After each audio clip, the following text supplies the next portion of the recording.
સુરતની પૂણા ગામની સદવિચાર હોસ્પિટલ સામે મોરચો. મૃતક પ્રસૂતાના પરિવારજનો કલેક્ટર કચેરીએ પહોંચ્યા હતા.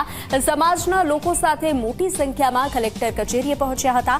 હાથમાં બેનર સાથે હોસ્પિટલ સામે દેખાવ કર્યો હતો. નિકિતા ગોસ્વામીના મોત મામલે ન્યાયની માંગ કરી હતી. 3 દિવસ અગાઉ નિકિતા ગોસ્વામીનું મોત થયું હતું. 1.5 કલાક બાદ નિકિતાના મોતની માહિતી આપી હતી તો તબીબની બેદરકારીથી નિકિતાનું મોત થયાનો આરોપ લગાવવામાં આવી રહ્યો છે. પરિવાર અને સમાજના લોકોએ ગંભીર આરોપ કર્યા છે. પરિવારજનોએ કલેક્ટરને આવેદનપત્ર પાઠવ્યું છે તો સમગ્ર મામલે તટસ્થ તપાસની માંગણી કરી છે. નિકિતાની બેન છું અને આટલી જ બેદરકારીની હારે મારી બેનનું મૃત્યુ થાય છે. આ મૃત્યુ પાછળ ઘણી બેદરકારી છે હોસ્પિટલવાળાની, ડોક્ટર કર્મચારીની, એની સાથે પ્રેઝન્ટ નર્સની ને બધાની. અમારે ન્યાય જોઈએ છે. જે મારી બેન ને એના છોકરાના હિત માટે અમારે પૂરેપૂરો ન્યાય જોઈએ છે. આજે અમારી સાથે થયું, કાલે કોઈ બીજા સાથે થશે.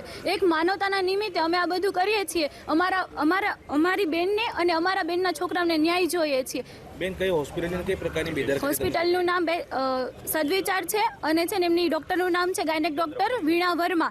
આટલી બેદરકારી એટલે અમારું પેશન્ટ મરી જાય છે. અમને 1.5-2 કલાક સુધી જાણ કરવામાં નથી આવતી કે તમારું પેશન્ટ મરી ગયું છે એમ.